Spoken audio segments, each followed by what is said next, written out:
Hard hat game, folks. I mean, this was a hard hat game of all hard hat games. They came to work. Steel toe boots, lunch pails, and hard hats. This was Jimmy wore this all day. He never took it off. Al Horford worked overtime tonight, guys. Overtime.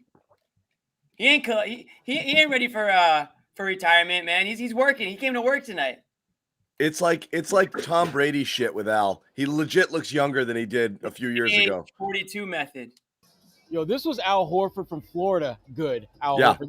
This was like what he did to be the number 3 pick before he got to the NBA. The dunk on Giannis, the baseline jumper, the fact that he made his first 4 shots. I mean, Al Horford could not have scripted a better played game for himself than what we saw tonight. Best moment too. Giannis with his little dunk and his mug and Al just goes, okay. Okay. And when he's nodding, I'm like, you might be biting off more than you can chew there. Like, careful. I was like, easy. But wrong. Al's the man out there Never tonight. poke the old dog when he's just lying there. Never he was poke like, him. okay, I've got that. And don't tell me that elbow was inadvertent. It was not. Oh no. And honestly, I think he was lucky only to have gotten a dead ball tech there. I'm surprised that Al didn't get something a little bit more harsh. Because that had a purpose. He never does that. And it was Al's way of saying, that was his scare now. You're not the only one that's gonna bully. Yeah, exactly. He's like, I can play that way too. Well, I love that because bully ball is the reason they won this. You had both Al and then Marcus Smart, those 2 plays in the post when he's like, wait a second, I'm tougher than you. I'm just going to back you down. Once he does it to Holiday and once to Allen, friggin' huge. Marcus going to the basket. And again, what's so amazing too, and Marcus did it multiple times. A couple times he just sliced through, with uncontested left-handed layups. Those 2 post-ups at the end were huge because they really needed buckets. And nobody's been able to do that. Tatum, Brown, they can't get to the basket. And Marcus is like, okay, wait a second. I'm going to do the Giannis thing. I'm just going to bully my way here against whoever you decide is guarding me right now. And it worked. And those buckets were enormous. So bully ball tactics kind of flipped on their head. This game is so amazing to me because it's almost like the Kentucky Derby. Like you didn't mention the winner until like there was a few seconds left. Like the Celtics weren't winning this game. And then they were up by 10 points and the game was over. Yeah, all of a sudden they're up 10. Yeah, it was crazy. Like they weren't going to win. Then they're up 10. Then it was over. Like that. It just kind of happened. It was unbelievable. All of a sudden you saw Bucks. Oh, Sherrod, I think we lost your audio. Try again. Can you hear me now? Yeah, go ahead. Okay. No, I was just going to say this was an example of what happens when you punch the bully in his mouth and then you realize you're as big, if not bigger than the bully. You hit as hard, if not harder than the bully. And that's what we saw in the fourth quarter. That is exactly what we saw. We literally saw the Bucks wilt before our very eyes in this game. Because the minute that they got hit in the mouth, the minute Tatum starts knocking down shots, the minute that Al continues his dominance, which he began from the outset, they had no response. Because they had not been hit like that before in this series. Now we're going back, even up, deuce. This was so impressive this fourth quarter because you basically, that Jalen Brown 5th foul, I thought was going to be the backbreaker because he was just starting to sort of get going downhill and, looked like the aggressive Jalen Brown that you needed in this game because Tatum was kind of passive for the majority of it and they just weren't getting anything going in that third quarter. Then Brown gets hit with the 5th foul and you're like, here we go. Like, the next couple minutes here could really determine the whole series. They somehow cut it to 7 going into the fourth. And then, like John said, I mean, the lane opened up and all of a sudden, strike rich, coming down the inside. And all of a sudden they've got the 10-point lead. So, I mean, we talked about Al. Tatum, he had a big boy fourth quarter. I mean, that's the type of quarter that, gets you into that conversation and keeps you there of the superstar players. This is right now, through 3 games, did not have the performance that you want out of your superstar. Yeah. And through quarters, the best player for the Celtics in this series has been Al Horford. I don't even think it's even an issue. And to me, and again, I love Al, but he shouldn't be your best player.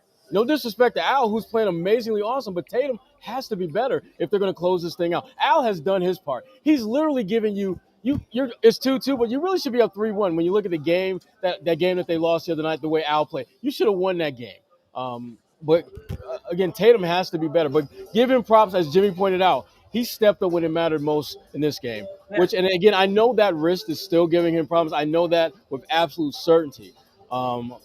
It's a problem, and again, this game certainly makes it feel a little bit better. But keep an eye on that risk. Wouldn't be shocked if Tatum, for example, got a cortisone shot or something like that to go play tonight. Would not be shocked at all if that happened.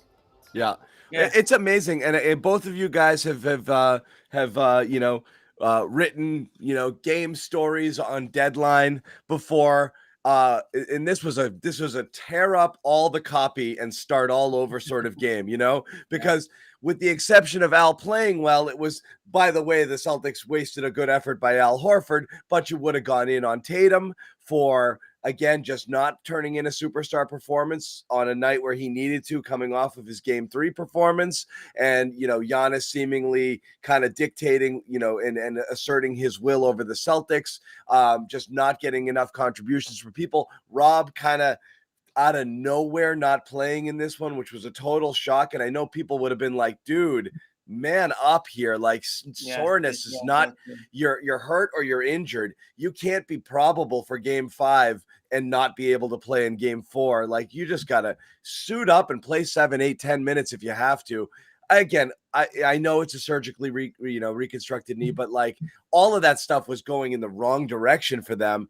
Jalen on the fouls, we were going to get all in on the refs again, and then boom, Al obviously saved their ass there in that fourth quarter, and that got them within striking distance. And then Tatum turned on the Jets when he absolutely had to, and that was it. And then those two Marcus buckets. But I mean, Milwaukee almost just stopped, right?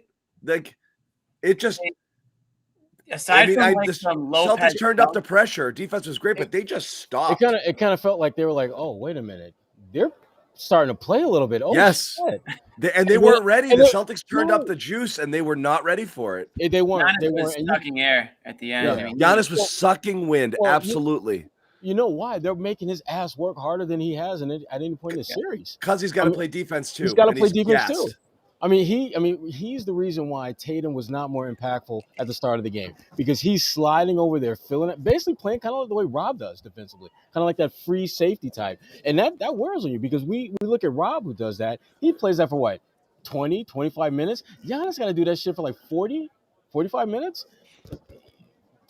Guys aren't built to play both ends of the floor at that elite level and be impactful at both ends of the floor for an entire game. And I just thought part of what Celtics' success was that he ran out of gas.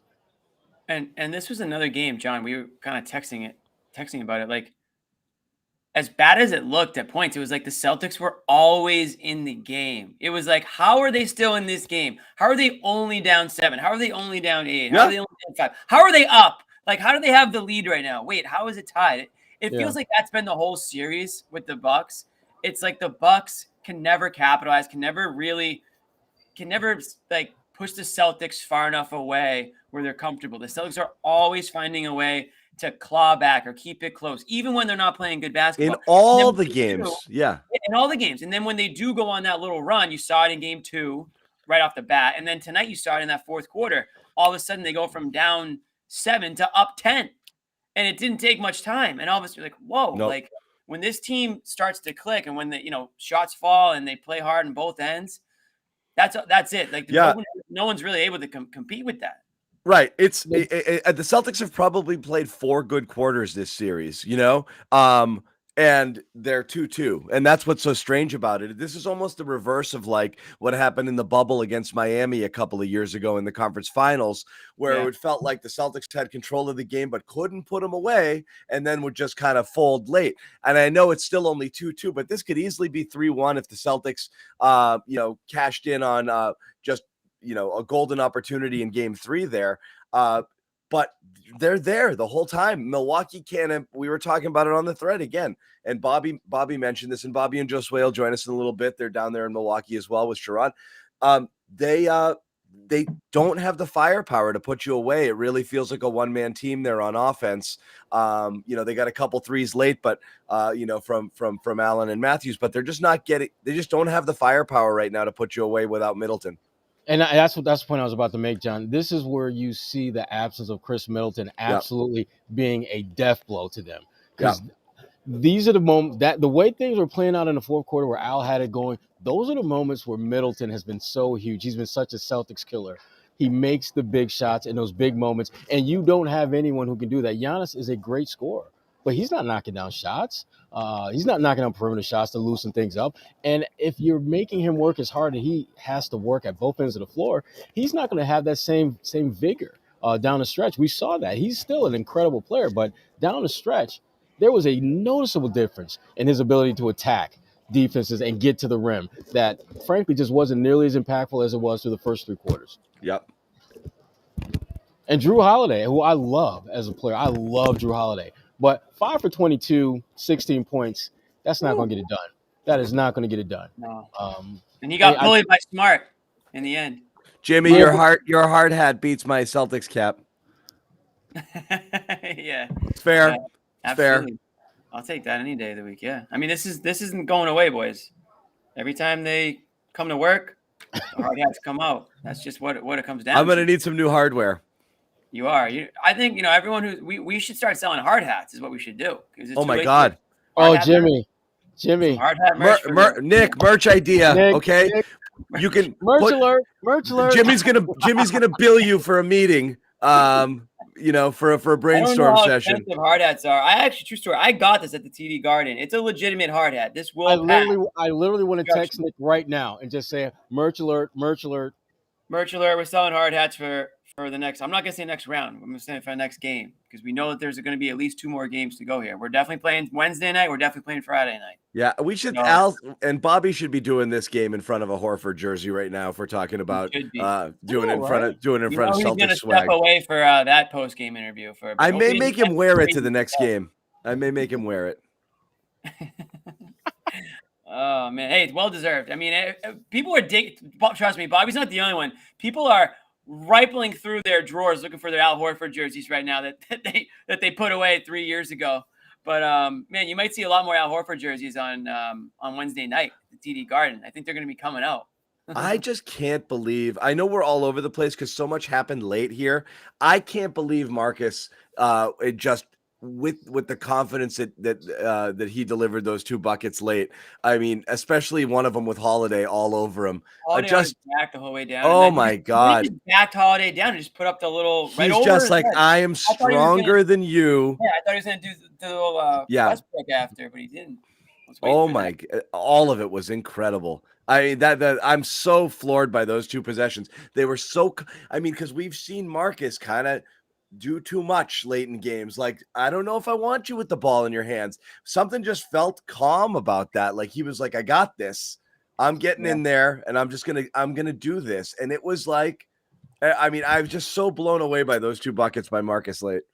I think he just recognized that the help wasn't coming, that it was just him against Drew. And I think for most of the game, he had one eye on trying to make something happen, but one eye on either Brook Lopez or Giannis, who were coming to play that free safety role essentially. But when it was clear neither one of them was going to help Drew, he just said, listen, little fella, I'm going to back your little ass down and give me some buckets. And he did it. He did it consistently. I mean, again, this was, we're going to talk a lot about Al as we should, but damn it, there were so many other guys that did little things that we had not seen for 3+ quarters that they were able to deliver when it mattered most. Tatum making shots, Marcus recognizing ways that he can impact the game offensively. And a guy that we haven't talked about at all, and maybe we'll talk about him later. Derrick freaking White. This was the D White game. He was so. Can you guys tell the difference? Frame that. John giving Derrick White a thumbs up. Because what we do when people play well, we say it, and when they play poorly, we say it. People get mad at the latter. Okay, this was a good Derrick White game. The 0-point game was not a good Derrick White game. So again, it's not all about the points, but Derrick White was huge, and they needed him here with Jalen in foul trouble and Grant kind of not being great. White was a closer, and that's kind of what you envisioned him to be, right, Sherrod? Yeah, I did. And in this particular game, the only person who had a better plus minus than him was Al Horford. Yeah. And when you can have the plus minus working for you, you can have actual points working for you. When you pass the freaking eye test for impact in the game, this was the most important game Derrick White has played for the Boston Celtics. Yep. In terms of scoring, in terms of defense, defending Drew, all of it. He did everything that they were he made giving up that first round pick and players so worth it for a game like this. Because if they lose this game, the season's over. Difference maker. And again, that's kind of the point, is you need that, especially you're down a starter and you're going really thin on your bench, and a couple of your stars are a little banged up as well. I mean, you got Marcus with the thigh, Jalen with the hammies and 5 fouls. Tatum's got a wrist thing going on right now. Everybody's a little bit off. So you need White, not just to give you minutes, to give you difference-making minutes. And that's a huge thing. Want to address the comment up here? Yes. The post-game interviews will be on this site as well.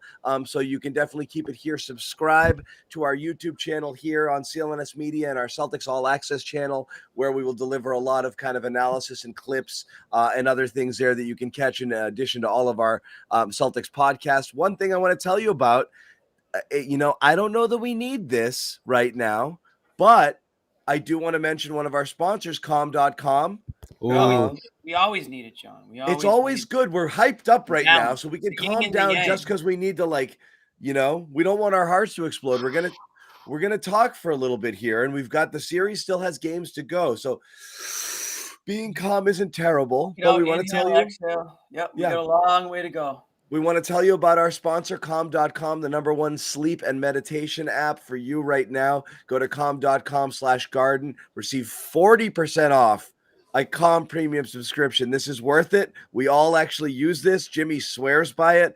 Music, rainforest sounds, whatever it is, great stuff to help you kind of chill out, relax, sleep, anything you can need. Great music, all sorts of stuff. Yeah. All that good stuff. All that good stuff. So go check that out if you would. It really is a good deal. 40% off, calm.com/garden. If you go there, you get 40% off a premium subscription. Check it out. You may feel like you don't need it tonight. Trust me, you will at some point. Again, need it during these playoffs, I guarantee. Calm.com. Even this, you got to come down off the high a little bit, right? We got to go to bed at some point. It's a school night, right? We all got to work tomorrow.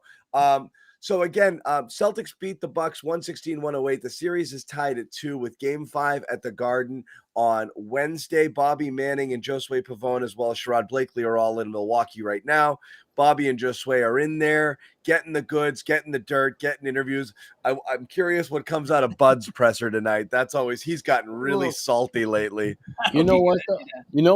I will say this, salty Bud. I will say this, though. This was actually one of the few games in this series where I don't really have an issue with Bud's coaching. I thought he made not the coaching. He's just mad he's mad about the fouls and stuff like that. But yeah, and I get it. But this was like one of the few games where I didn't. In fact, the challenge that he had on that offensive foul that they eventually called on Jalen.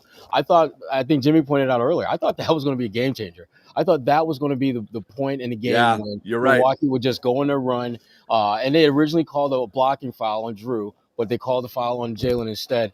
But again, Bud, you're right, John. He's going to find something to bitch and moan about. And it's, he's going to complain about, fouls not being called and all that crap. But at the end of the day, like I said before in game 4 or game 3 when they lost, I don't really give a blank about the officiating. You still have to make plays. It always comes back to, are you making the plays that you can make? And Milwaukee did not in this game. They had opportunities down the stretch to win this thing, and they failed to do that. Just like the Celtics had opportunities down the stretch in Game 3 to win that, and they didn't get it done. Officiating is a factor, but don't bitch and moan about the officiating as if that's the reason why you lost. That's not why you lost. You lost because you. Yeah, I'm with you. I agree. When both sides are, I think the consensus is the officiating is bad and inconsistent. One play is a foul, the same exact play is not a foul, but you're seeing it both ways. It's a freaking mess. Stuff's being called that shouldn't be called at all, and stuff's being not called that's so flagrant or egregious that it just scratches your head like how. So how the inconsistency is what's killing you because you just can't get into a flow. But when both teams are complaining about the refs, you have to kind of acknowledge it's just a mess out there. It's a mess. Yeah. So everybody who says the refs suck is right, but I don't know that it's the deciding factor one way or the other tonight. The other day it felt like they were really pro Milwaukee, but the Celtics had way more free throws. Tonight it's a different story where Milwaukee had more has more free throws, but both sides are getting murdered with the officiating. I think it's been brutal both ways, and then there's the Giannis factor, which is he gets away with what he's going to get away with. That's not new. It's not breaking news. It just is what it is. So yeah, I don't put the losses on any of it. It's just messing up the series, So it's worth complaining about in the sense of like, It's screwing up good basketball. This is fun, competitive basketball with two teams playing really friggin' tough. It's a battle out there. You don't have to interject yourself into every single thing, which is what the refs are kind of doing right now. You would think that the refs would have gotten that phone call by now. But they're so physical. I think they feel they have to get involved, but then they're doing it and then not doing it because they're going with flows and I've called this many, I can't call it again. They're just kind of making it up as they go. They're trying to manage the game and not calling everything individually based on merit or based on whatever's happening at that moment. Right. Yeah, but a lot of the fouls that they called on the Celtics, particularly those illegal screens, were legit calls. I mean, you can't lunge into a guy when you're setting a screen. They're going to call that, especially a team like Milwaukee that knows that the minute you make contact with them and your name is Grant Williams or Daniel Tice, they're going to call the whistle anyway. So they just got to be smarter about that stuff. But man, this was a great game, man. This was a good game. Yes. You know what? It's great. And we all said this after game 3. None of us were. The Celtics were down 2-1 in the series, but none of us were like they're huge. I mean, maybe Bobby to an extent.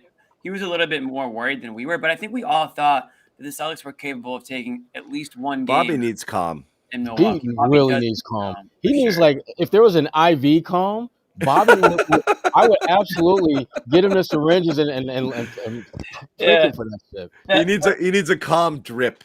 Exactly. Right. He needs calm drip. That's what he really needs. That's the next subscription that we're working towards there. That's the deluxe addiction. Yeah, exactly. Right. Yeah. That's a premium stuff. That's a premium stuff. Did Nick just give us money? Did he? I don't know. I saw he was in there. I saw him say exhale, but I think he donated money to us. You guys can do that, I guess. I guess that's a thing that people do. Yes. Anyway, gotta eat. Yeah, so I mean, again, trying to, you're riding the high on the win, trying to gauge in terms of like, has anyone figured anything out? Like, did you get a sense of like the Celtics figured something out that they can do more of or differently next game, or it's just every game's gonna just be a rock fight, and then whoever's left standing at the end? Because that's kind of the vibe I've got with the series. Is it's tough to take a game like. It sucked that the Celtics lost game 3, but I didn't enter game 4 thinking, oh, it's so bad. I feel like each game, both teams almost have a coin flip's chance of winning. That's just kind of what it feels like with no carryover whatsoever from the previous game. It's two teams that make like the strength of both of these teams is making the other look bad. That's what they're good at right now. So as bad as the Celtics look for huge stretches of time, they're also making Milwaukee look really friggin' bad too. And Jimmy said it, like, you just look up, and if you feel like the Celtics are playing their worst basketball of the season, and at the worst, it was like a 7-point game, and you're like, they're right there the whole time. So I don't know. Well, they're playing poorly, and they're right there. So it's like, just play your brand of basketball. Don't let the Bucks dictate. Don't let Giannis. I mean, I shouldn't say that because he's going to figure out a way to do it, but don't let the rest of the Bucks dictate the way the game's going to be played. Play your style, play your physicality, move the ball around, and then you've got Al Horford in this just crazy, just turn back the clock, Benjamin Buttons type deal going on right now, where he's just aging backwards. I need to know this guy's workout routine, skincare routine. I need to know everything about what he's doing to age this way, because he's playing the best basketball of his career right now. I mean, it's his first 30-plus point playoff game. And I forget the number, but they said it's the longest it's taken a player to hit the 30-point flat mark in the playoffs. I think I don't know, I tweeted it 60-something games, I think. But it was just an unbelievable, stretch of time that he's been in the playoffs without hitting that number, and he's doing it. So I mean, this guy's just playing like unreal basketball, not just tonight, all playoffs and really all regular season. I mean, he's an unreal regular season, and he's just carried it right into the playoffs. Why not Al? Hey, why not Al? This guy deserves a championship. Well, I think he's Sherrod, not to cut you off, but I think he's actually inspiring some of these young guys too. I know he is. I know he is getting these guys going. Like Tatum got fired up in that fourth quarter too, watching Al sort of set the tone early on, and like they're rallying around that type of a play. Sometimes you got to low key embarrass your teammates to get them to play better. And when you watch Al out here, 35 years old, he's the oldest guy that's making a significant contribution in the series, and he's outplaying you 12, 10, 9 years his junior. That's embarrassing. And so you either have a choice. You either let the OG continue to carry you while you don't do squat, or you step your game up and get the damn victory and get the hell out of town. Well, and he did that. And the one thing, just one last quick point, John. The one thing that, getting back to your original question, just about, what do we learn from this? Right.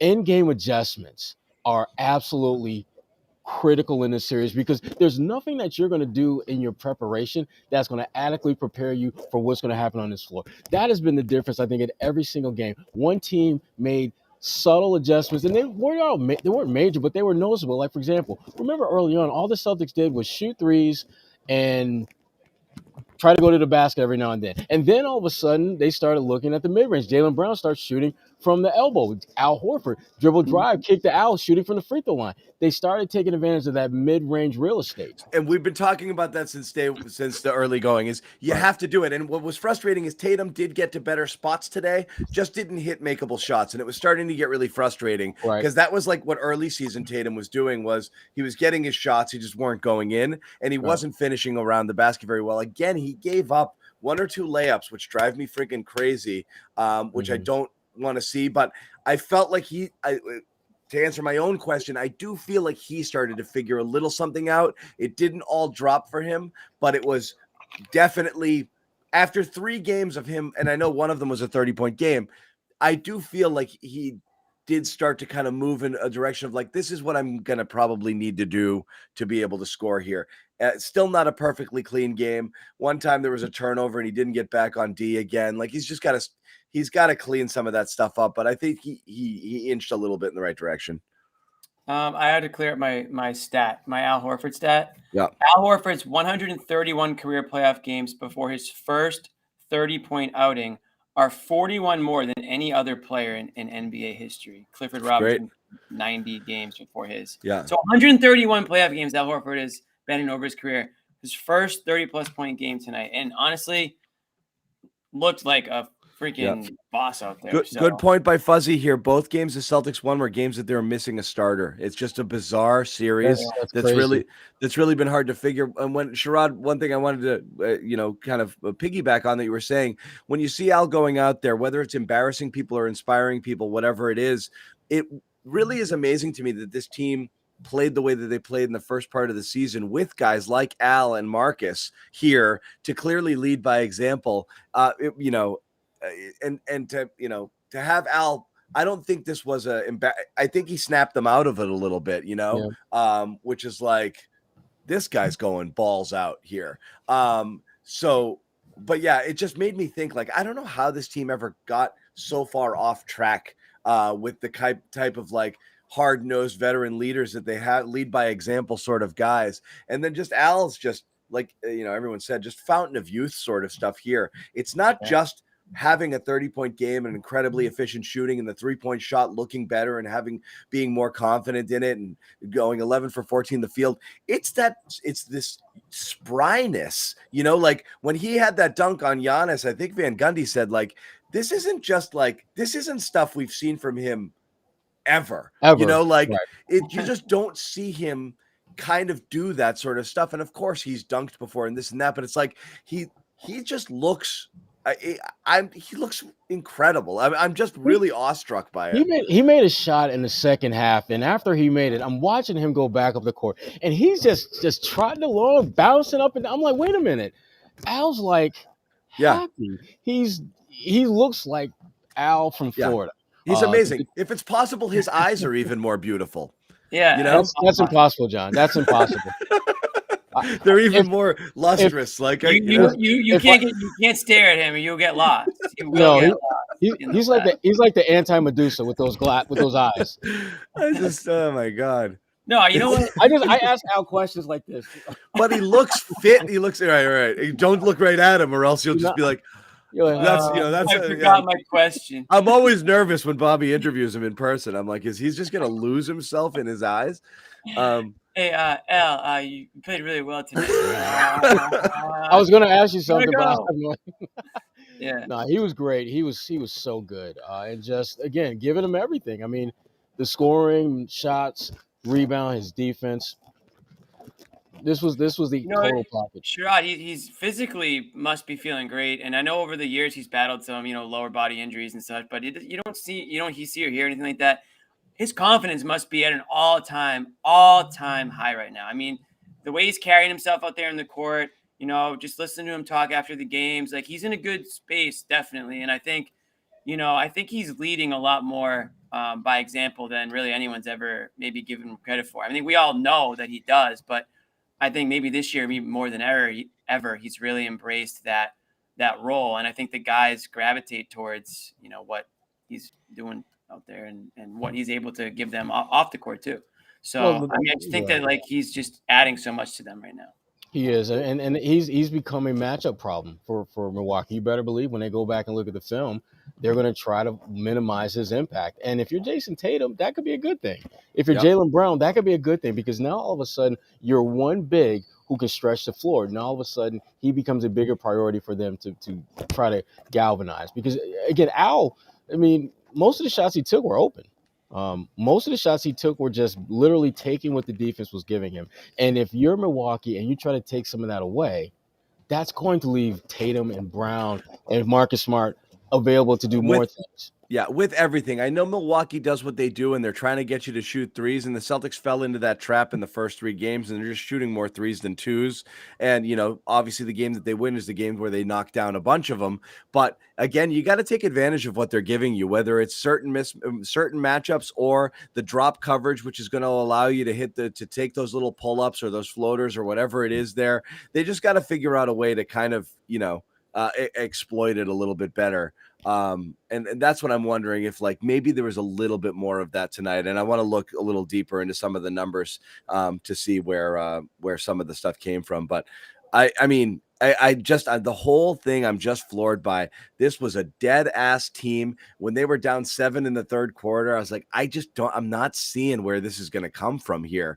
And they were so flat and so out of it. And then Al just woke them up. And then they just went from there. It's just, I'm trying to think of a game like this where, it was this bad and then boom, just like that. And they got to give all the props to Al. He brought him back from the dead. You got to give some to Tatum too. I mean, he did, but Al brought him back from the dead. Tatum kicked the coffin.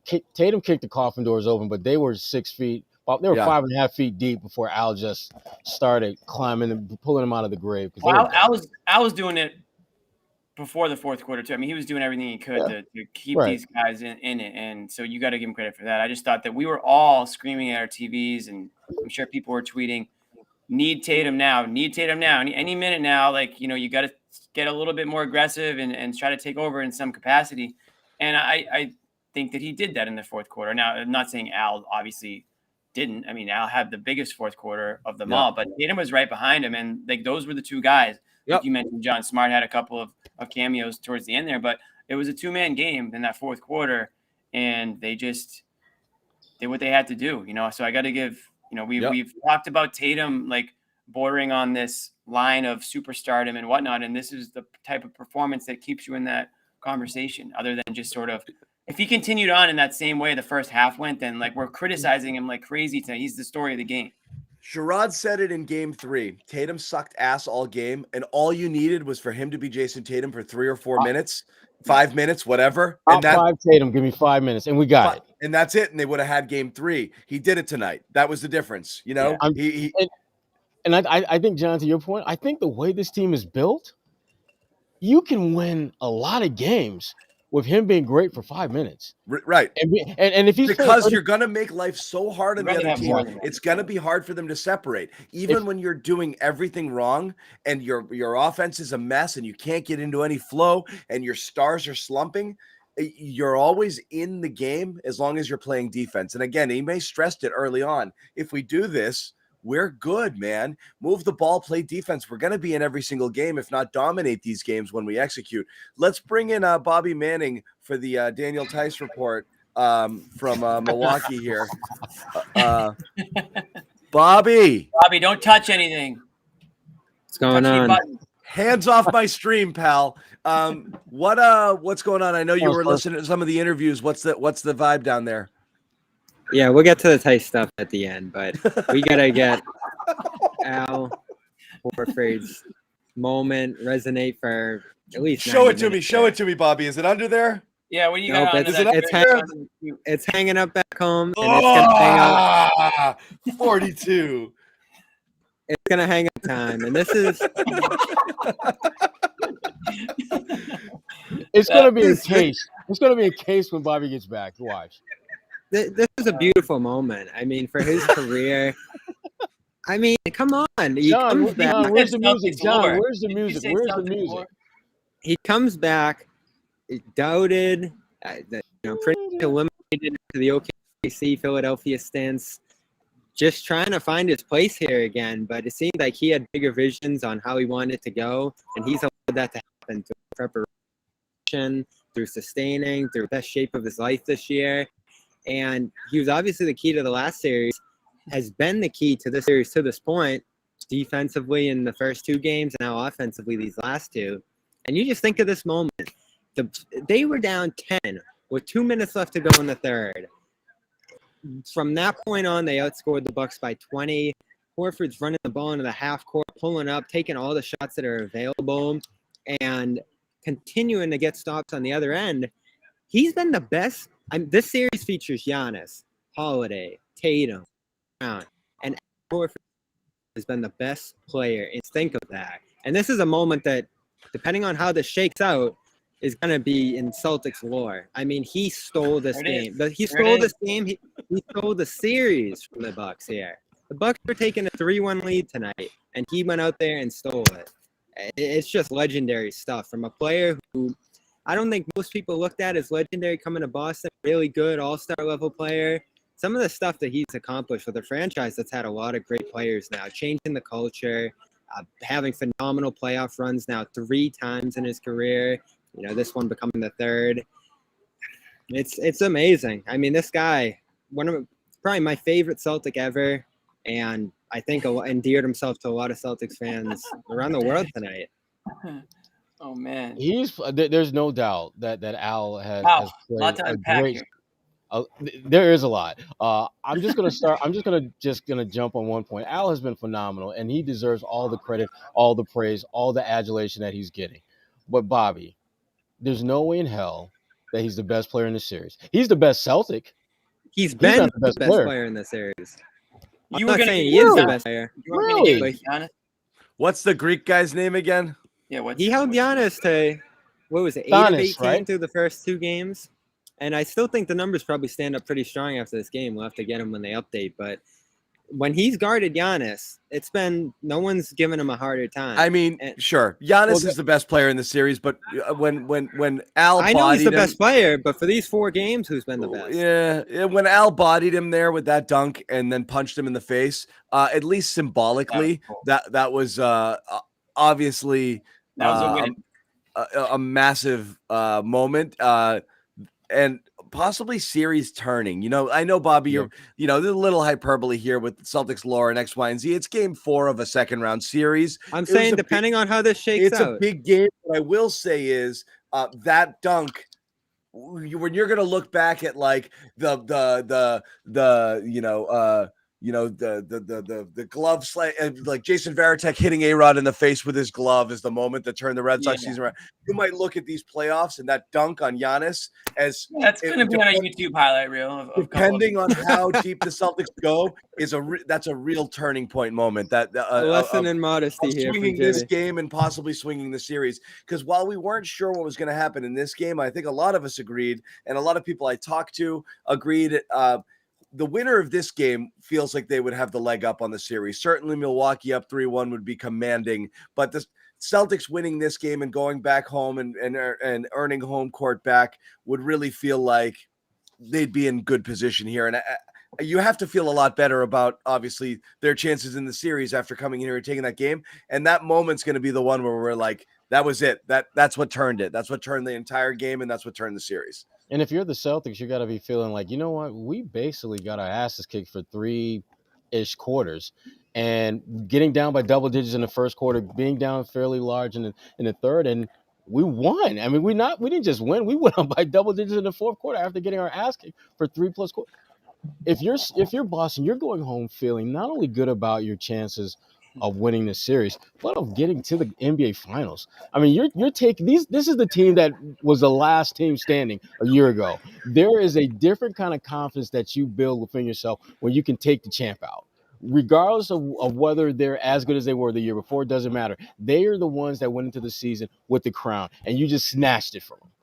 And that is invaluable when you're trying to do what the Celtics are trying to do, which is do the improbable, which is bring home banner 18.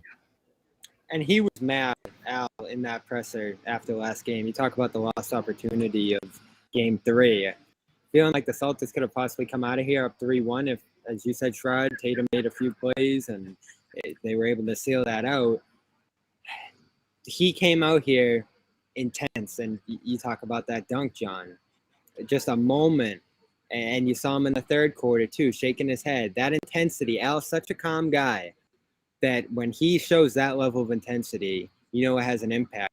And the way they blew them away from that point on, you can tell it had an impact on Tatum.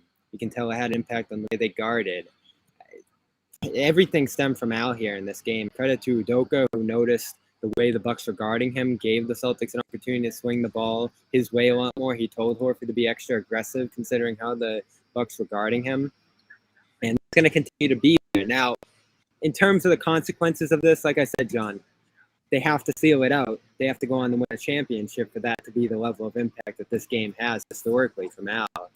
But they set themselves up well here to do it with 2 games left in Boston. I think it's going to take 7 games still. I'm not counting the Bucks out. If they lost Game 3 ahead by 13 to begin the fourth, I would have been ruling the Bucks out. But this one, I think they can get up from.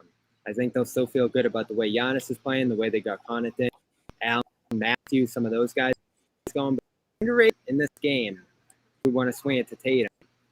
Wes Matthews picked up a 4th foul pretty quickly after Grant and Brown picked up their 5th there in that fourth quarter sequence. And Matthews was the guy who had been shutting down Tatum the most this entire series. Hill checks in, and the floodgates open Tatum there. Really opportunistic moment for Tatum there to attack Hill. The Matthews thing, I can't figure that out for the life of me. What the hell happened? This was a guy that for the bulk of his career was a shooter. His defense was like on the scouting report as his greatest weakness. And for whatever reason in this series, he's been like freaking Kawhi Leonard out there defensively on Tatum, just making his life miserable. I don't understand how that's happening. But to your point, Bobby, if I'm Boston, I'm feeling like we got this right now. I'm feeling, because if you really look, and John pointed this out earlier, I don't think you were with us. Celtics only played maybe 4 good quarters out of 16, and you're even with them. And Milwaukee has many more quarters of good basketball compared to Boston, and yet they're right there with them. I mean, if the Celtics, it feels as though if the Celtics are at the top of the game and Milwaukee's at the top of the game, Boston wins by 6.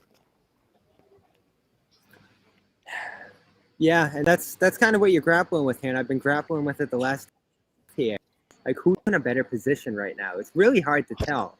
The Bucks role players are struggling big time. Yeah. They got going a little bit here tonight, but they've struggled immensely to even get Holiday going at times outside of Giannis. So it's a one-man show essentially in Milwaukee now. Maybe Brooks getting a few dump-off passes, but the Bucks are essentially hitting the Celtics 2 at a time, not really getting a ton of shooting.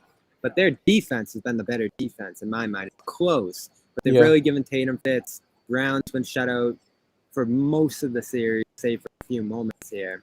But the Celtics on their end, like their defense, just keeps them so close. The Bucks can't separate. When John said this game was over, I was like, the Bucks can't build a lead. We referenced that earlier. It felt in the third quarter the Celtics were dead, and we talked about it. You said, like, yeah, they just can't pull away, and they didn't. They can't.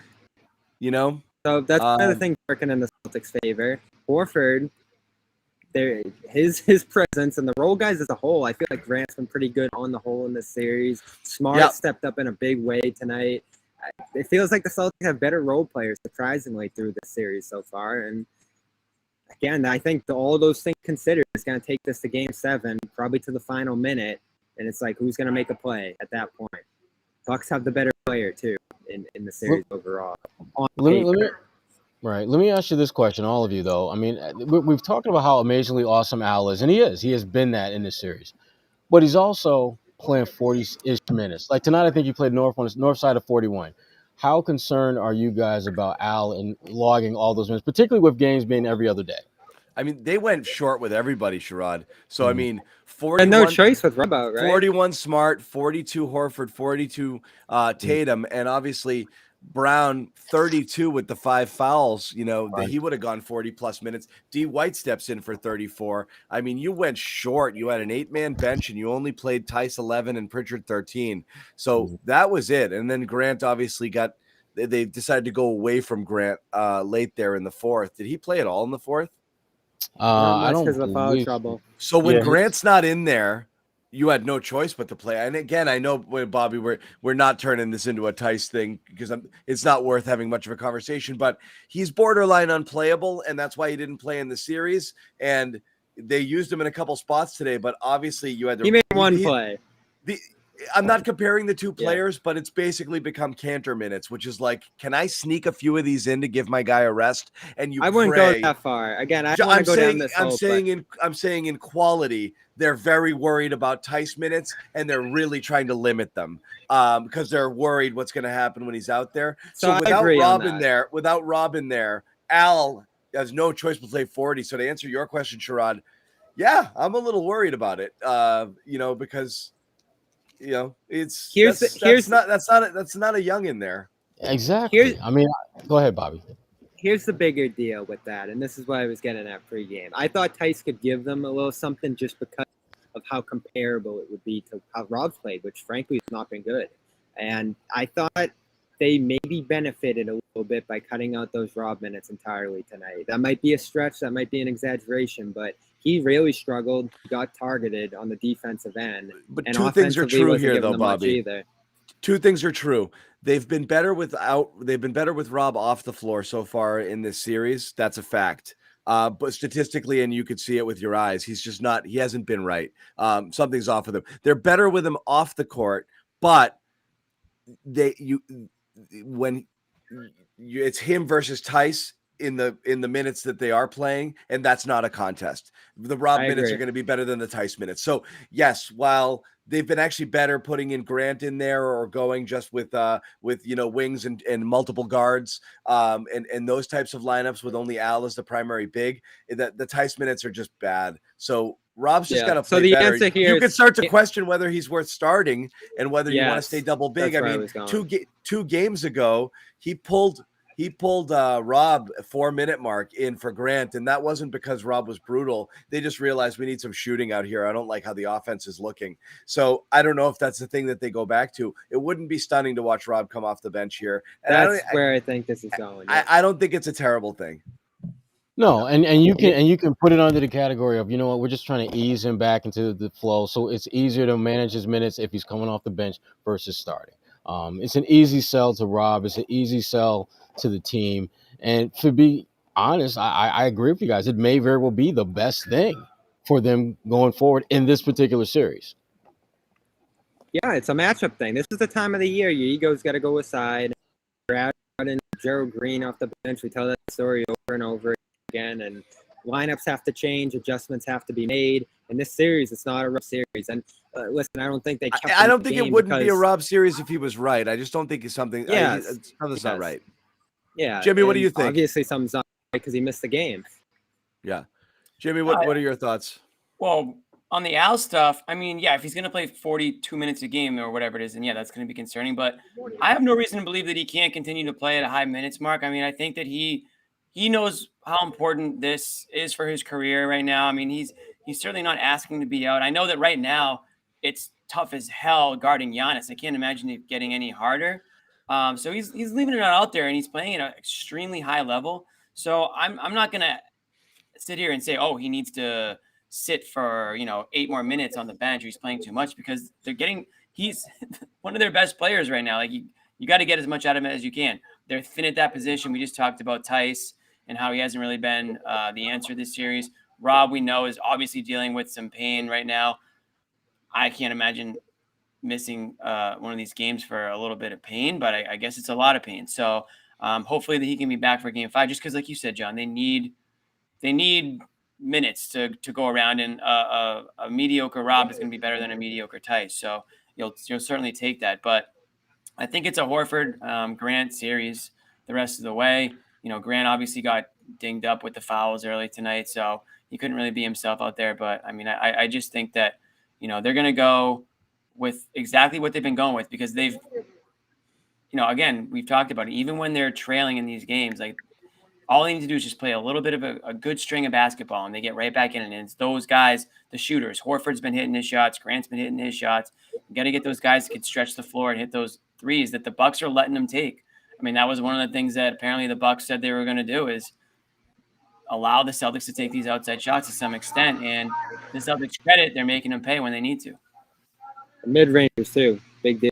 You can take those. You can step into those. And more points. By the way, we gotta drop this, because this is what Horford just said post game. A rare bomb from Horford.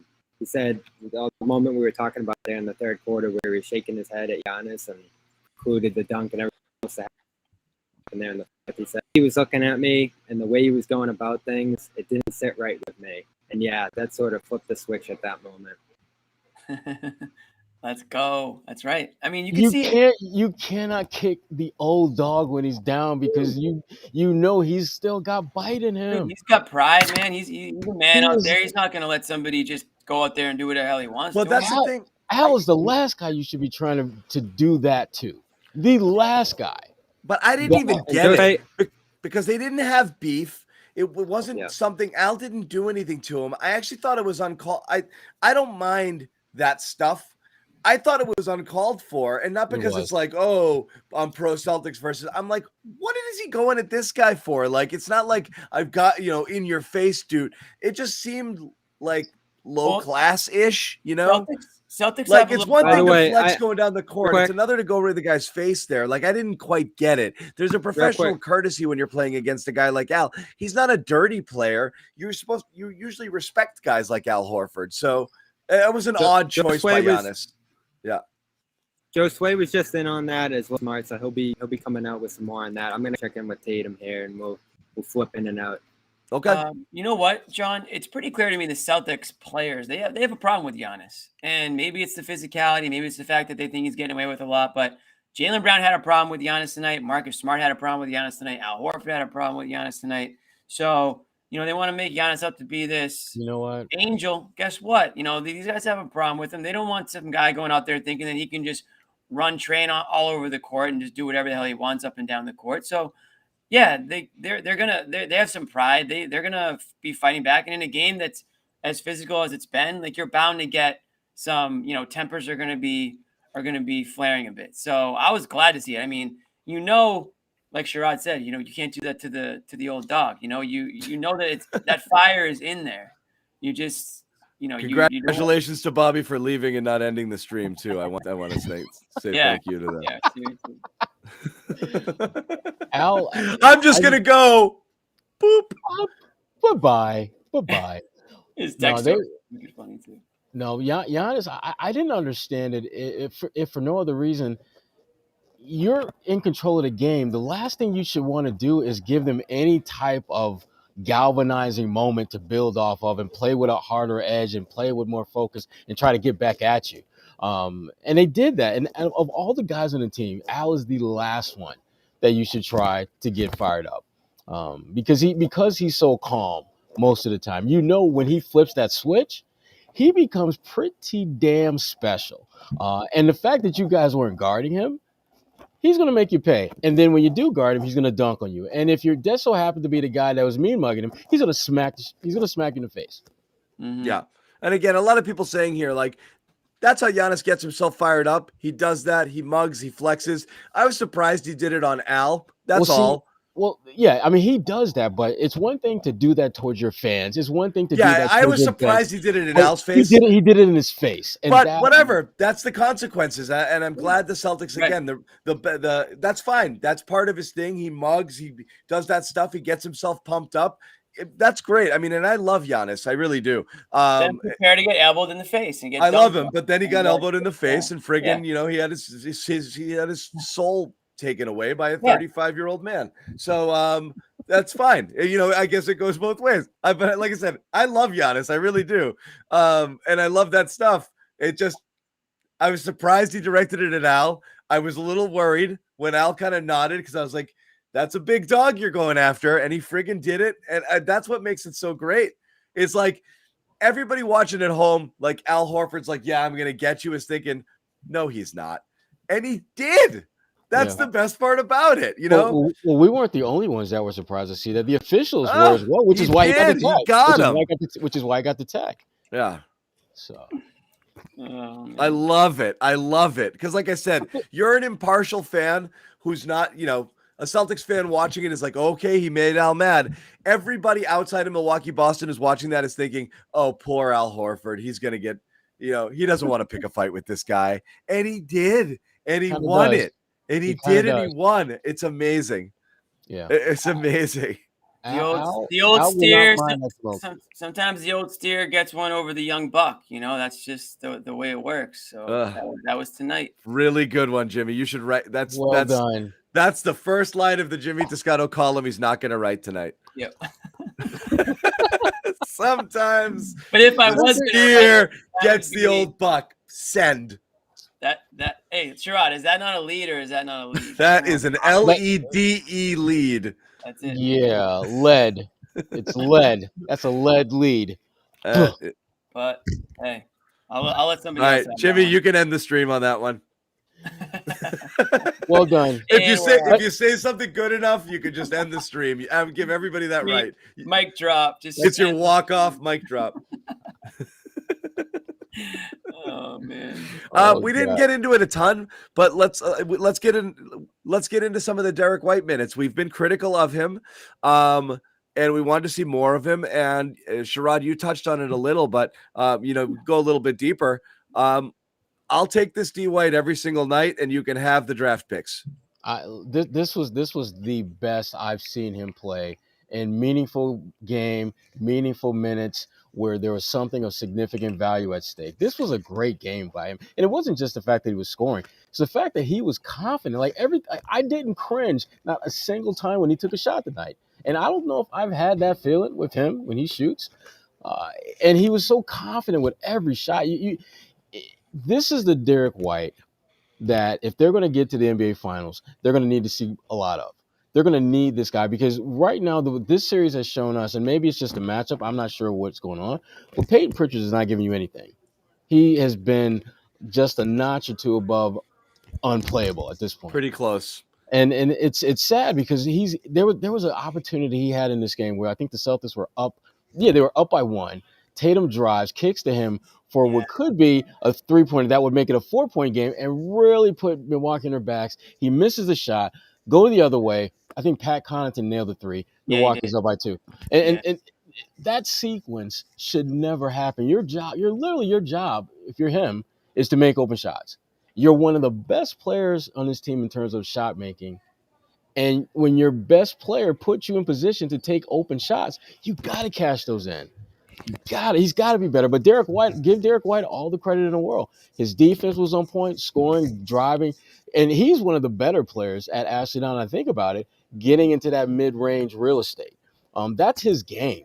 And if they're willing to give him and the rest of the Celtics that real estate to shoot, he's going to be a guy that I need to play more if I'm Ime, because he's going to take that shot. And more times than not, he's going to make it. Because, again, if they're giving him wide open mid-range floaters and shots at the rim or at least close to the paint, he's a guy that can knock that shot down. And he's a guy that looks for that shot. And you would like to see it more consistently. I think he got in his own head with some of his misses, but I thought he'd be able to score closer to the basket a little bit more, whether it was through the floater or just being able to get in there because he's a larger guard. And sometimes he'll just be able to, get into the paint against somebody. who's smaller, who's trying to defend him. And that was one of the great things about it is you just have so much size when you're putting him out there, along with your long wings and this and that, that you'd find some matchups. I thought he'd just have an easier time. One of the thoughts about Derrick White was, with all of the attention being placed on the other guys, he'll be kind of free. Nobody's going to pay attention to him. And they haven't, but he just hasn't hit his shots. I mean, it's as simple as that. The Bucks will give him every single shot that he wants there. Other things, John. Come on.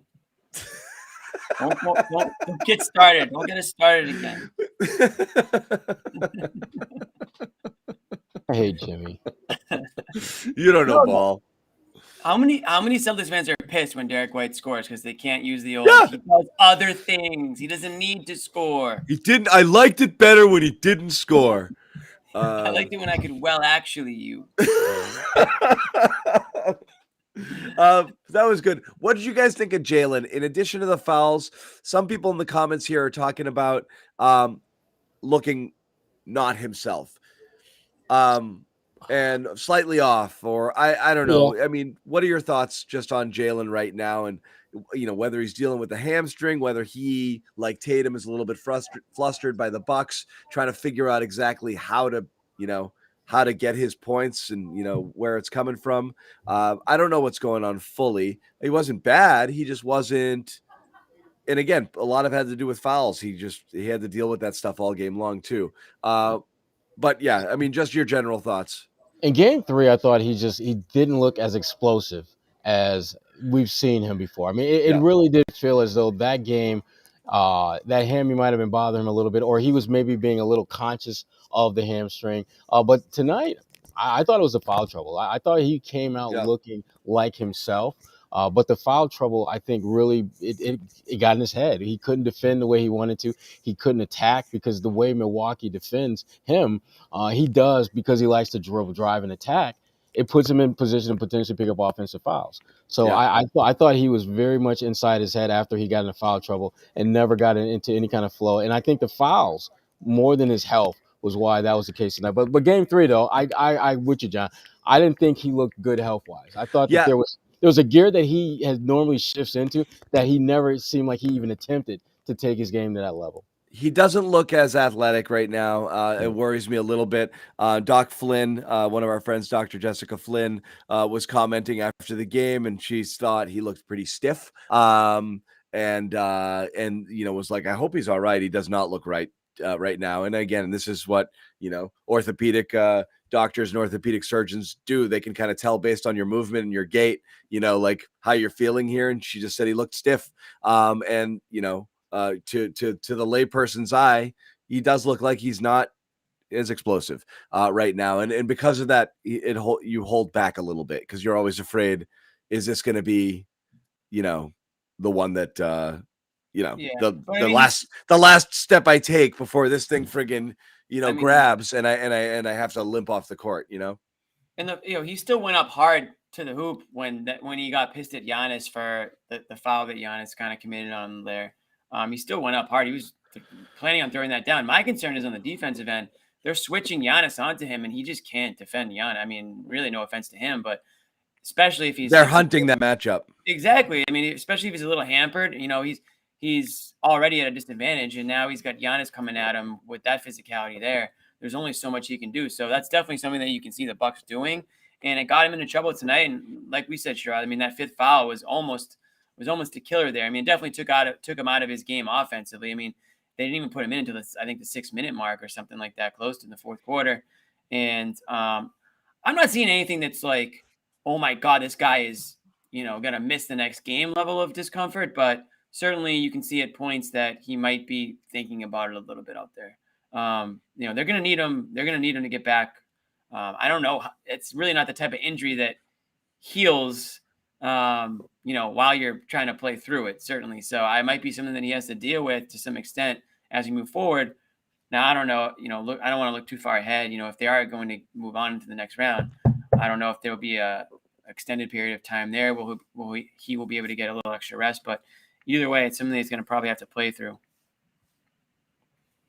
So we'll see. I mean, I don't know. Offensively, I don't think it's been a huge concern, but for me, it's more on the defensive end. Yeah, I see that too, a little bit. And again, that matchup with Giannis is tough if that's what he's got to deal with. It's not ideal. I just don't think. Yeah. Speaking of injuries, I saw Smart say that he doesn't anticipate missing any time again with that quad contusion, which makes sense because he didn't miss the last 2 games. But sounds like he's kind of feeling a little bit more back to himself at least. I don't know if they said he looked at tonight because he was pretty bad. He was pretty bad last game. He didn't look himself. So he was great tonight. I know he went down that one time, kind of gimped his way back up, but that might have just been for effect. I think he's fine. It's a contusion. It's a bruise. We're running with Giannis too that he talked about. Actually, looks like we got Josue in the room. Maybe we do have Josue. Give me the thumbs up when you're ready, my man. Thumbs up. Oh, there he is. 2 thumbs up. 2 thumbs up. I'll bring him in here. Wait, you got Jimmy producing now? What's going on? What's going on? I wasn't going to steal your Smart thunder because I think you were there for it. We're all just trying to. It's each one of these guys is trying to end the stream, and I'm trying to stop them. That's what's happening right now. I see the end. That's all that's going on right now. Did you change the password for Bobby? Is that what happened? Good idea. Oh, what a game, fellas! What a game. Yeah, what's your take? You go in any direction you want. We've talked about a ton. Well, I'm gonna go in this direction because I just had a few minutes with Tito Horford, man. As you can imagine, he's amazing. Taking in this performance up close and personal with Al Horford, man. And I love how what Al said in the post-game conference pretty much was identical to what he just told me, which was it wasn't exactly what Giannis said after he dunked over Giannis because he couldn't make out exactly what he said, but it was more of a demeanor and a look. And from that point forward, it flipped the switch. I mean, the switch was already flipped. How dare you? Yeah, exactly. And Papa Horford out here, he's about to turn around if he hears me. He saw that look in his eye. He was like, oh, here we go. Look out. And heading into this one, he did drop the line. Whoever wins this is going to win the series. So he's confident that this thing is over. He can't wait to head back. But he's got to head back to Boston and see how this whole thing plays out. But, man, what a performance from Al, man. I'll throw it up there, Josue. I've got that soundbite. I know Al just talked a little bit ago. Here's that soundbite we were talking about. Al Horford talking about Giannis's dunk on him and that look that he gave him. Here you go. Oh, man. It's just one of those plays that I got the pass. He closed out. I've been shooting that a lot, and, I just figured that I just drive it, and I drove, took it in. Big play, obviously, very emotional, and I think it really, for our group, got us going even more at that point. That was the one on the dunk, not on the play itself, but that's talking about that play, which we said was a huge turning point play. On that one where he obviously got the tech following up on that. But the other comment that you were talking about again was he jumped in there and he when he just didn't like the Al thing. I think I have that clip as well. So let me see if I can find it. I'll play that too. Yeah, he earned that tech. Watch, I'm going to end up playing the same exact bite, and you guys are going to be like, what the hell's wrong with this guy? Yeah, I don't really know what he said to me, but the way he was looking at me and the way that he was going about it really didn't sit well with me. And at that point, I think just something switched with me. Switched. And then didn't sit well with me. I love it. Don't mess with the man. Listen, okay? It's not even fighting words. It's a look. He didn't sit well with me. When he said it didn't sit well with me, I'm like, oh, shit, he's about to whip my ass. It didn't sit well with me. Buzzword, I'm about to whip your ass. That's – love that from Al. Love that. Love it. That is such an OG way of just – for real. Keeping it above board. But y'all know what I'm saying. It didn't sit well with me. I'm about to whip his – yes. And I followed it up. Sherrod, okay. You number sort of 34. gave him the head nod. You sort of gave him the okay. He goes, exactly. Exactly. Like, you got that one, but I know who you are.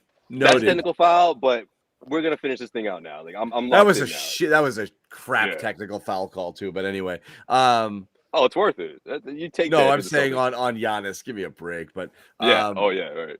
That's fine. Great. Like I said, turning point. Anything else? Obviously, Al was huge today. But you were in on some of the interviews. Were you listening to the Bucks at all?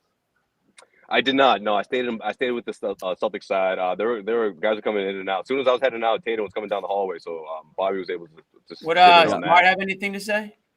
Yeah, Smart was actually just singing Al Horford's praises, just saying, "Look, I've never had a teammate like this before. This is Al. Like, he was huge. I think he said it like 4 times. I don't know if it was huge or if it was like big. That's what it was. It was like, man, Al was big for us. Like, I cannot say that enough. Like, we don't win this game without him, who he's been all year long. And it was sort of the same thing that we heard from Ime from the very beginning when he started his post-game presser, where it was just like, man, Al's been doing this all year long. Like when his boys in the locker room and timeouts and how he's able to galvanize this team, this unit. I mean, that dunks that there was nothing to be said, And I asked Al too. I said, "Did you say something after that in the huddle?" The guy said there was nothing to be said. Like, everyone knew what time it was. And you look at the end of that fourth quarter for the Celtics to build a 10-point lead off of that, huge win, big time.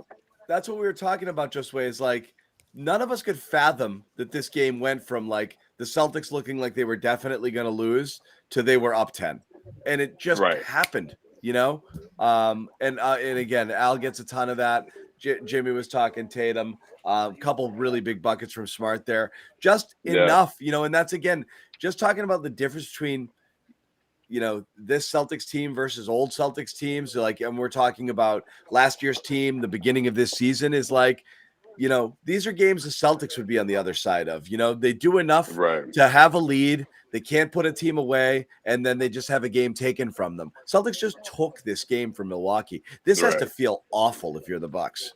Awful. Well, I love what Marcus Smart had to say after the game too. Was when he talked about how I forget who asked him, but someone asked him if he felt the Bucks sort of just falling apart, like they were just. He was like, I mean, we all sort of were, right? He's like, I think we're all exhausted. That's what happens when a series like this is this chippy and aggressive, and guys are playing well over 35 minutes in this one. I mean, Jason Tatum didn't even sub out. It seemed like so. It was one of those games where who wants it more, and the Celtics were able to build that cushion that was enough for them to close the door on them. And Tatum had a lot to do with that as well. We can't forget that.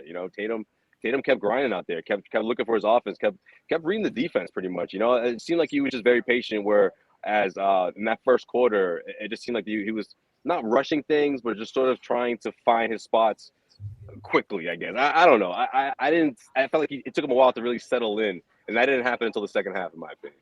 Yeah, he was settled in by that. I think it was when he scored 7 straight. When he scored those 7 straight points, I think I was like, okay, now he's settled in. But he needed it out. This team needed that kind of performance for them because, I mean, let's be honest. Like, there was a lot of open looks for Al.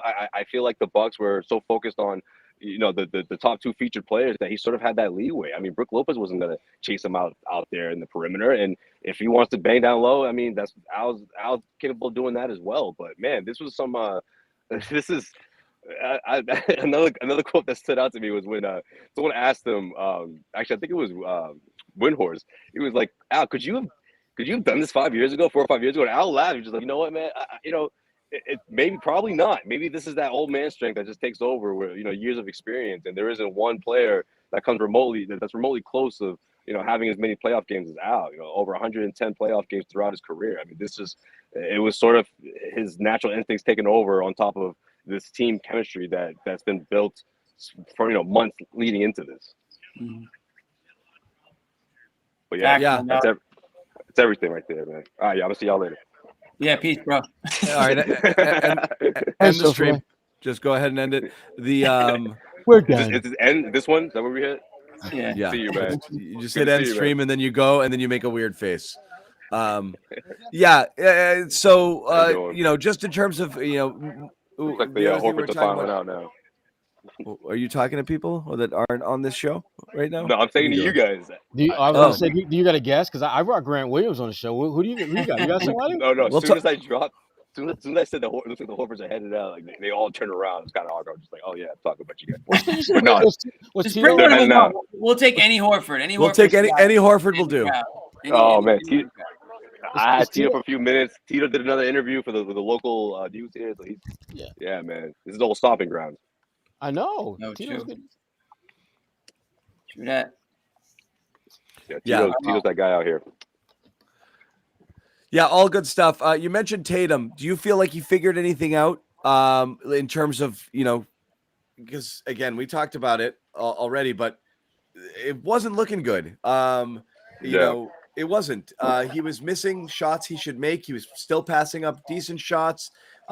Just wasn't really going his way. I mean, I know he tried to get a little bit involved in the first quarter. He got a couple shots to fall, then just went friggin' ice cold for the entire second and third quarters, part of the fourth, and then he just had that stretch, which was all Sherrod pointed out. Sometimes all you need is that one thing. But do you think it was just a matter of shots that he was taking earlier were falling, Josue, or did he start to figure something out? I think he started to figure things out. I think he was starting to again settle into the game, read the defense, and I feel like he was picking his spots, but he wasn't. It was the kind of Tatum that we saw right when things were starting to turn for him, for the Celtics in the regular season, right, where he goes off for those 7 straight points.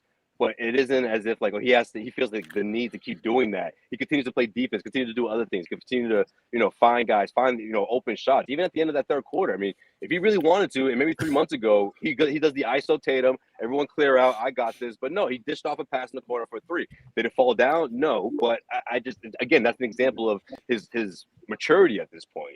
He doesn't feel like the only way the Celtics can win is if I go off, and I think that's a huge part of his game that's evolved, especially in the postseason. Because let's face it, superstars in these moments, it can be kind of hard for them to say, you know what, I'm not going to force the issue here. I got to keep getting especially when you're watching the guy on the other side get 40, exactly. and you're scoring 10, and you're coming off your coldest shooting night of the playoffs. So again, another sign of maturity for Tatum for not going back to those bad habits, and also that third quarter from Al Horford sort of helped that, and I think he was able to read that and knew exactly what the team needed, which was that onslaught of points on top of the defense on the other end. Yep. Bobby, what did Jason have to say about himself? Yeah, he was basically talking about what Sherrod and you were saying, that if he just had a decent performance down the stretch in the last game, they felt like they could have won. So that was the story coming out of that Top 5 Tatum for 5 minutes. Give me top 5 Tatum for 5 minutes, and you win most of the night.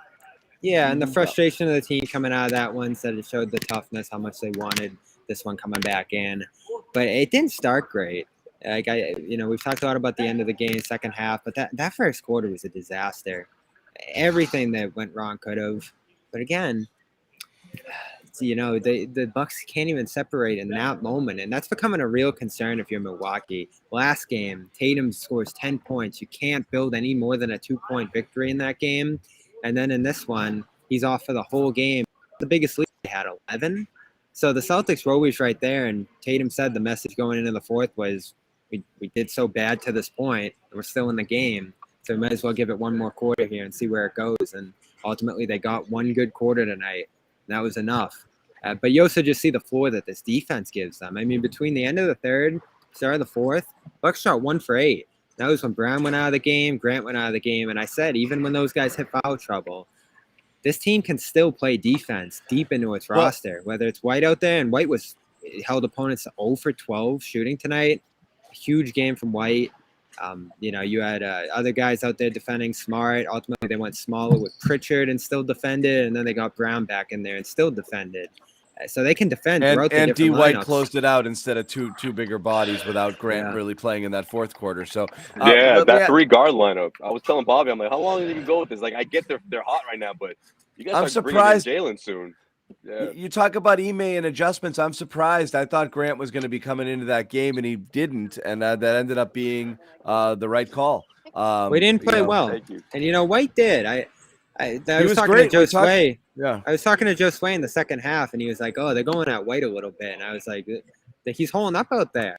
Look at the numbers after. I didn't get a feeling that he was holding opponents for 0 for 12, but he really does hold his own on that end of the court and can switch. I'd say 1 through 4 against a team like Milwaukee when they're going small. Not going to defend fives, not going to defend Giannis, but he's another guy that can go out there and defend almost every position on the court for them. Took the easy shots, Ime said. Decent offensive night from him, better than the ones he had in Boston. And he really bounced back in a big way these last 2 games. I know I posted the video of him missing everything in warmups, and everyone was going nuts before game 3.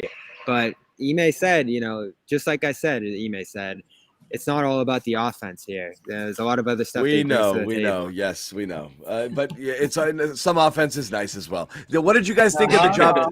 What did you guys think of the job they did on Giannis? Because this was something we were talking about early. And Bobby, just full disclosure, was in terms of where we are on our panic meters. Bobby was a 6 coming in. Bobby was.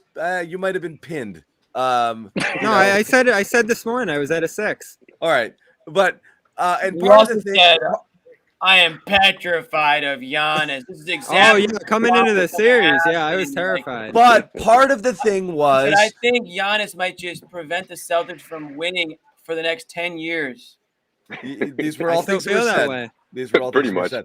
But the question was, did Giannis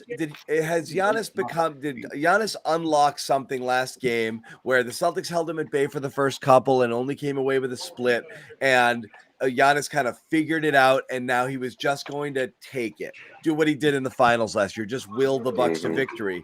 And he had a game tonight where Celtics made life hard on him, and he struggled some.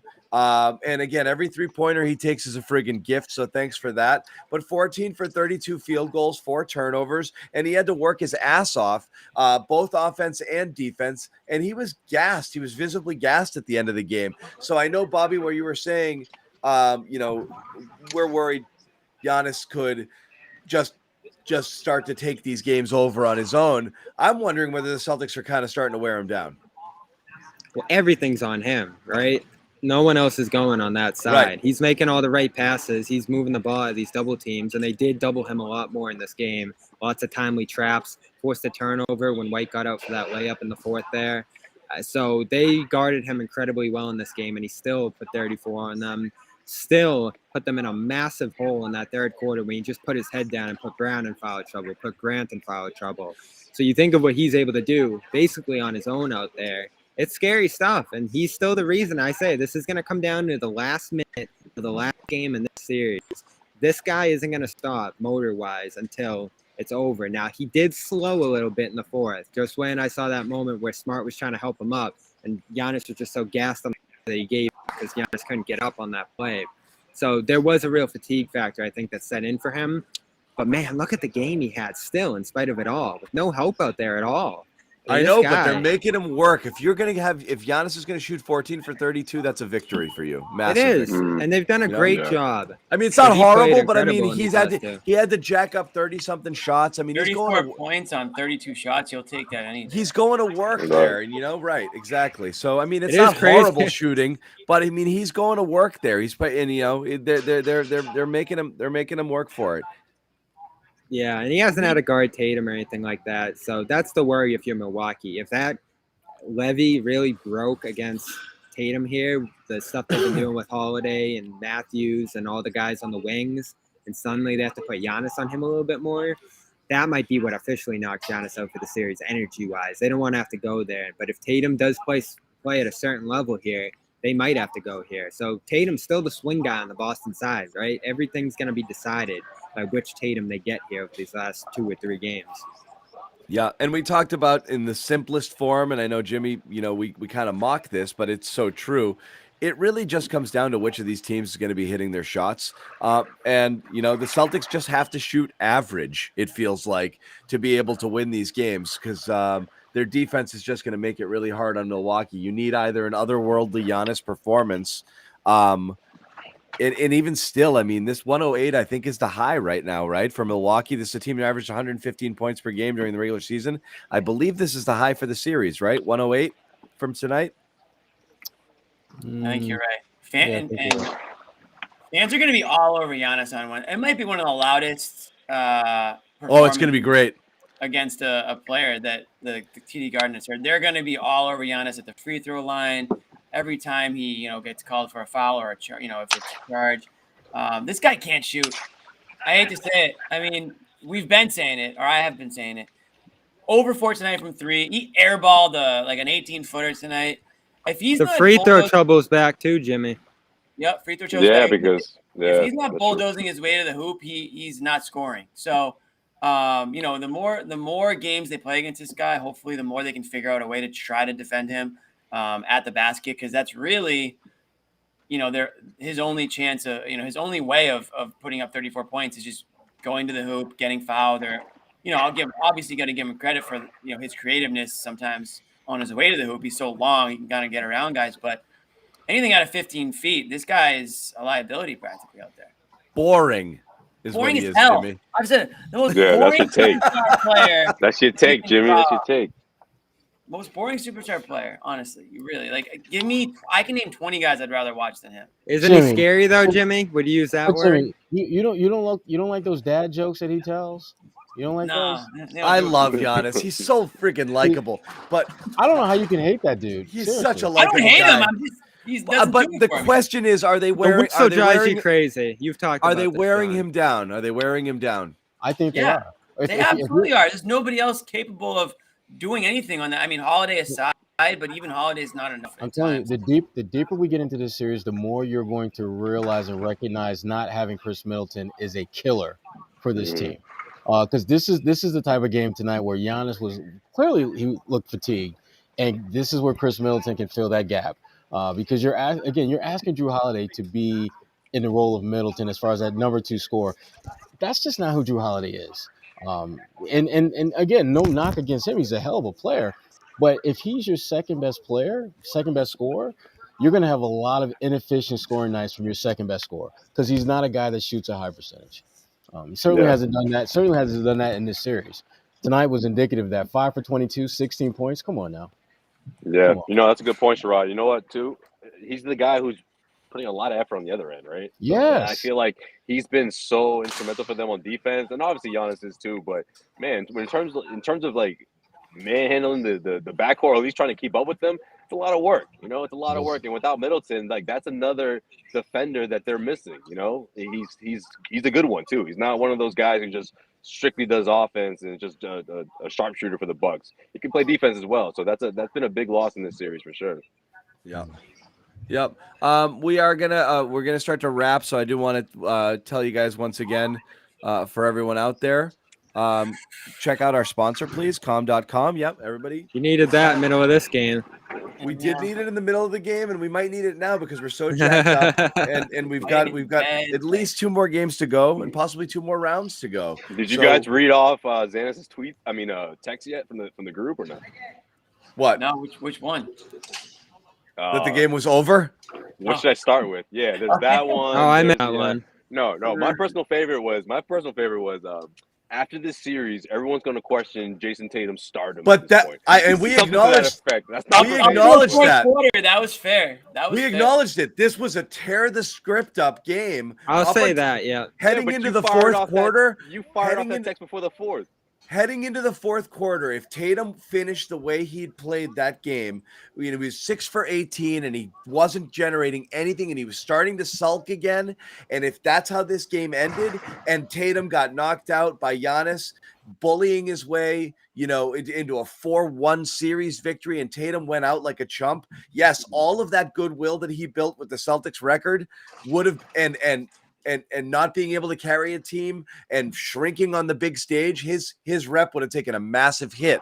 But you can rip it up, toss it in the trash, and start all over because they came back and they won the game. And as Sherrod kept saying, you just needed 5 good minutes from him. But absolutely, Tatum, if Tatum went out, if they lost tonight and Tatum just did not perform the way he did and pull it together. It was too soon.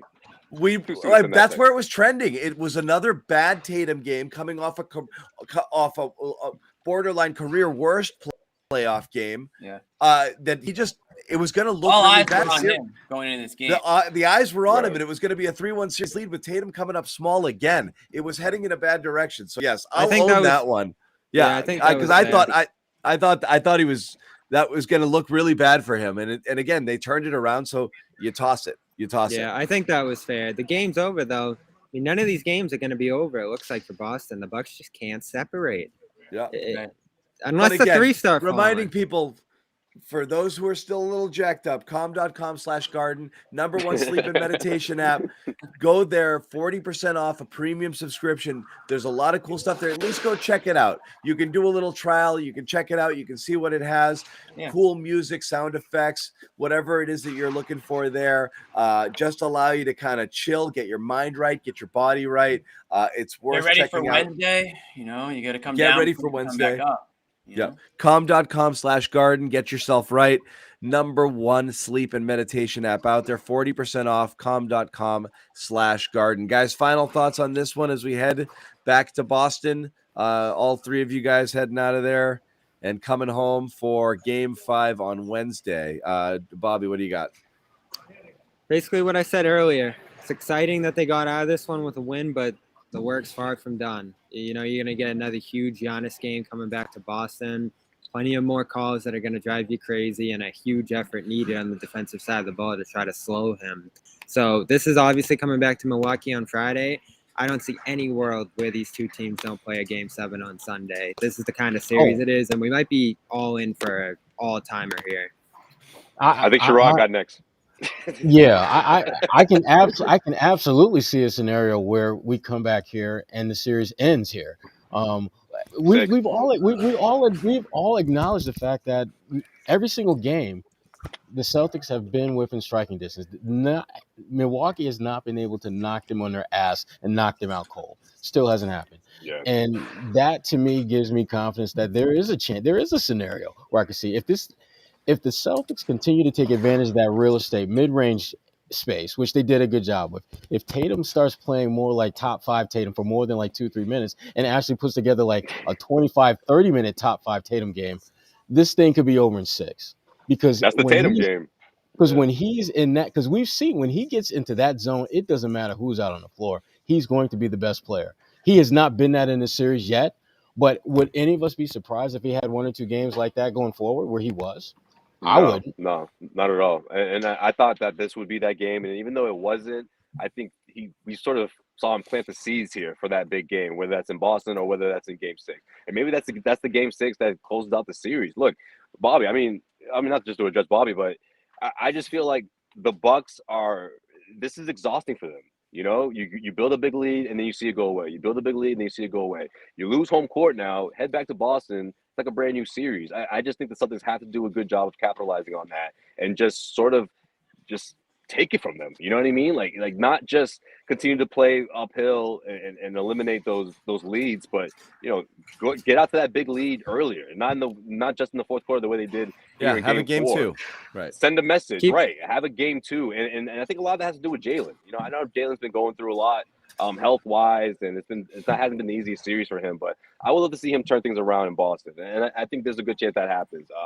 Maybe not a monster performance, maybe something that's just encouraging for everyone to say, okay, well, Jalen's back too. Jalen's starting to trend in the right direction, because I think he's a big part of this as well. We have to keep an eye out for Chris Middleton too. Bucks ruled him out through 4. It's not happening. Leaving the door open. It's not happening. I don't think so. But just Jimmy, what do you got? An Yeah. Pretty simple. Hard hats, lunch pails, can't lose. I mean, this was a come to work game. Al Horford could be freaking collecting his 401k, and instead he's coming to work. At this point in his career. All right, so Jimmy. Now tell me about the benefits from the union. Come on, tell it. Come on. I got to give him credit tonight. I got to give the Celtics for just continuing to stick with it. When things aren't working for them, the way that they kind of were clicking towards the end of the season, they're not letting the foot off the gas. Like Bobby mentioned, and we've all talked about, the Bucks just cannot pull away from this team, even when they're playing poorly. They're always in the game. So, if they can just string together some good basketball like they did at home in Game 2, that first half of basketball just really set them so far above the Bucks. The Bucks haven't been able to do anything close to that in the series against the Celtics. So I like where they're at right now. I like how they're coming to work. And I'm expecting them to ride this win into Boston Wednesday night. Yeah. What I will say, what I've been saying, Celtics best does beat the Bucks best. Certainly without Middleton, I think it does. So again, it's just a matter of which team makes the other team play worse, at this point. And it's been pretty even in that regard. But I do think every time the Celtics do what we've been accustomed to them doing.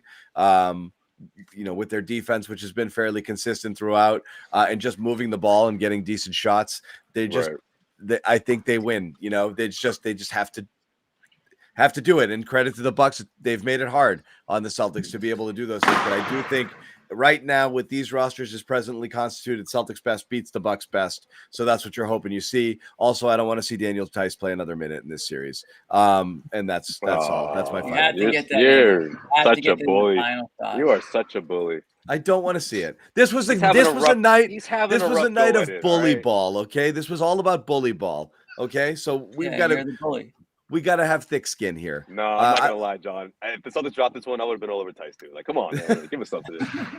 Give your team something, man. It's not a loss policy. No, Rob. This is when you come in and give a good 12, 13-minute effort. We didn't get that, but they're really you got one play out of them. That was about it. That was it. Yeah, that was it. And like 5 missed shots? I stopped counting after 5. Did he have more than 5? I don't mean. And was like, you were lucky, man. You're lucky I went off in there. No, I'm just kidding. He didn't say I'm not trying to bully. Honestly, I just don't want to see him. Like, they got to go short bench here. They really do at this point. Even with Rob out in this one? No, you still wanted less. You have to. You have to play him. This was about the amount of minutes you could play Tice. I'm glad Rob is back, but honestly, you can really only go with the 5, White and Grant. It's amazing how thin they can play. They've been doing it all year. They have to do it. They got to go 7 with barely a few minutes sprinkled into maybe Pritchard and Tice if you have to in a foul trouble or injury scenario. And that's it, man. That's all you can count on here. And that's what they got to do. Credit Pritchard, by the way. Like, he really is making the most of that little sprinkle of minutes. He's surviving defensively. He might give you a shot or two. We said that's what he needed to become this year. And it feels like he's finally hitting it. They could have used that corner 3 from him. But still, effective minutes from him late in the fourth. You mean the one where they were up by 1, but then he missed the shot and they came back down and hit a 3 that was wide open also, and they're down by 2. Yeah, I remember that one. Right. So thanks again. Think about it. Really good crowd again tonight. I'm not dwelling on that at all. Yeah. Thank you guys for hanging. You guys, Jesus, we're over 90 minutes into it, and we still have a lot of people here. So we're sorry to leave you guys, but again, I think we've exhausted it about as far as we can take tonight's win. Amazing win. One that, like I said, we really didn't see coming until it, boom, happened, which was incredible. One of those games you'll never forget. Never for the rest of my life. Any quick thoughts on the other series in the East? Anything, Bobby, or you guys? What series? Well, he fixed it, and, No, the Phillies playing well. It's over. Miami's in trouble. Am I trying to end this show, or are we going to go through I just didn't know. I know. Are we going to go through every freaking playoff series everywhere No, else? it's important, John. Starting with Bobby. Bobby, what give is us your this? thoughts on every series. Go. Yeah, no, John, if they inside the NBA? No, if they win, that's going to be we're the talking opponent. basketball on a basketball show. My bad. I'll keep it short. MVP debate, Draymond versus Mad Dog. Let's do it all. You do this sometimes. Though. Towards the end, I got like time fever. tonight. Like, I get some time tonight. Exactly. My you don't bed's want right to hang up. downstairs, bro. John, if they win this series, that's who they're going to play in these finals. Miami's in trouble, and that's a good thing for the Celtics. I think they match up better with Philly than Miami. So yeah. We'll see where that goes. There you go. I don't know. That's all you wanted, Jimmy? Just a little? That's it. Now I can go to sleep tonight. Okay, how about this? I don't want to go full debate. I think you're sleeping on Jimmy, man. Jimmy Butler. I mean, not that Jimmy, but Jimmy Butler. Bro. Raise your hands I'm if you sleeping on Bam. He's struggling. Raise your hands if you think Jokic was the rightful MVP. Wow. No. I'm close. I'm medium. I'm not. Come on. Sherrod said flat no. Who'd you want, Embiid? Yes. In fact, I wrote about that for Bleacher Report tonight. Why Jokic should not be the MVP. I wrote about that tonight to show you how pissed off I was about it. Yeah, we'll get the vote soon, but I think it's. He was my number. I think it's going to be a landslide. So my beef is Jokic was your 3 behind Embiid. What? Come on, Sherrod. Wow. I'm sorry. I actually go by more than just analytics numbers, which apparently it's not about the analytics. Look at his team.